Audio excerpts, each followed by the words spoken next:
Assalamualaikum warahmatullahi wabarakatuh.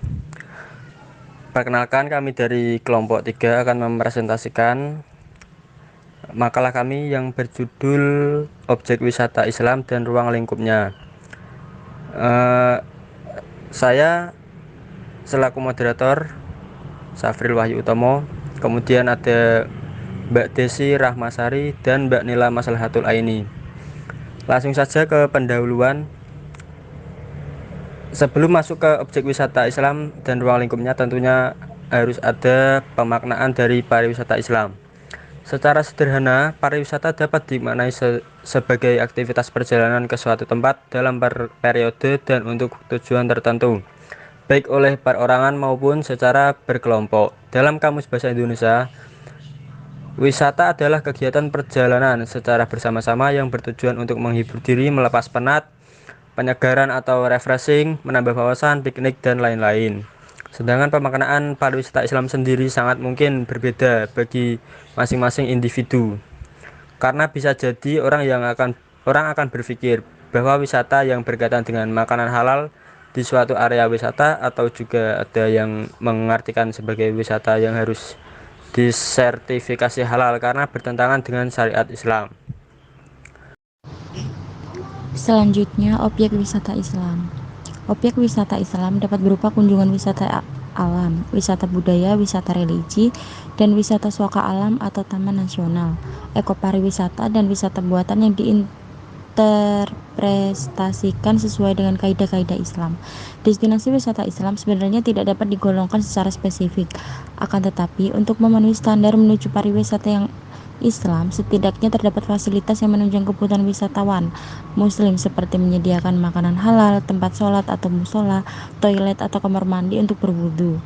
Arah kiblat pun di kamar hotel, informasi waktu sholat, pelayanan saat bulan Ramadan, dan pencantuman label halal dan tidak halal untuk mengetahui produk yang bisa dikonsumsi oleh Muslim, serta tempat rekreasi yang memisahkan antara pria dan wanita. Bisa juga ditambahkan interpretasi objek wisata yang dimasukkan unsur-unsur nilai Islam sebagai pengingat dan renungan bagi wisatawan Muslim.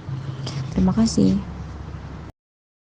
Selanjutnya yaitu ada tabel wisata konvensional, wisata religi, dan wisata syariah. Dari sini terdiri dari 8 aspek. Yang pertama yaitu objek wisata konvensional sendiri, alam, budaya, heritage, dan kuliner. Sedangkan wisata religi, tempat ibadah, peninggalan sejarah. Halal tourism itu terdiri dari semuanya, yaitu alam, budaya, dan tempat ibadah tersebut. Lalu yang kedua ada tujuan. Tujuan wisata konvensional itu untuk menghibur. Sedangkan wisata religi itu meningkatkan spiritualitas dan mempertebal iman dan keyakinan. Sedangkan halal tourism dengan cara menghibur serta melebur dengan hikmah keseimbangan jasmani dan rohani. Lalu ada target. Konvensional sendiri menyentuh kepuasan dan kesenangan yang berdimensi nafsu semata-mata untuk hiburan. Sedangkan wisata religi, aspek spiritual yang bisa menenangkan jiwa guna mencari ketenangan batin.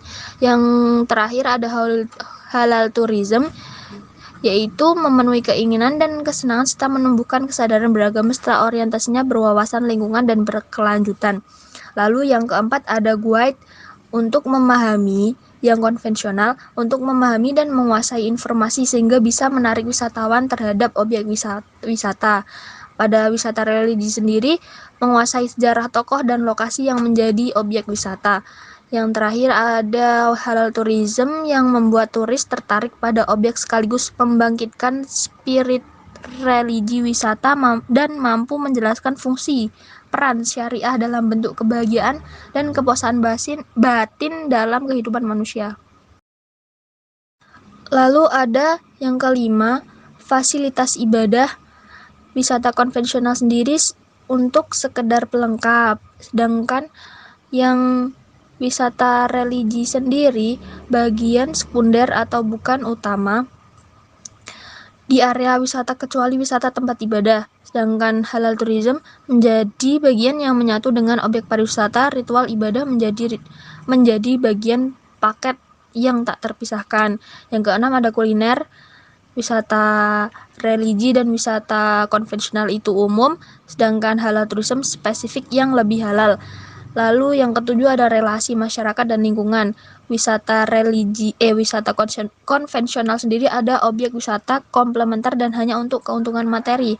Sedangkan wisata religi komplementer dan hanya untuk keuntungan materi, biasanya juga untuk biaya renovasi atau pemugaran. Sedangkan halal tourism itu integrated, interaksi berdasar pada prinsip syariah. Yang kedelapan ada agenda perjalanan. Yang wisata konvensional itu setiap waktu, sedangkan wisata religi waktu-waktu tertentu saja, dan halal tourism memperhatikan waktu. Selanjutnya kesimpulan dari tabel di atas, maka dapat disimpulkan bahwa wisata syariah merupakan wisata yang lengkap karena mencakup wisata konvensional dan religi di dalamnya. Tidak hanya itu, wisata syariah merupakan wisata yang lebih kompleks dibandingkan dengan kedua wisata konvensional dan religi itu, karena wisata syariah sendiri menekankan pada produk halal dan sesuai dengan syariat Islam. Oke, terima kasih. Itu tadi yang dapat kami sampaikan dari kelompok 3.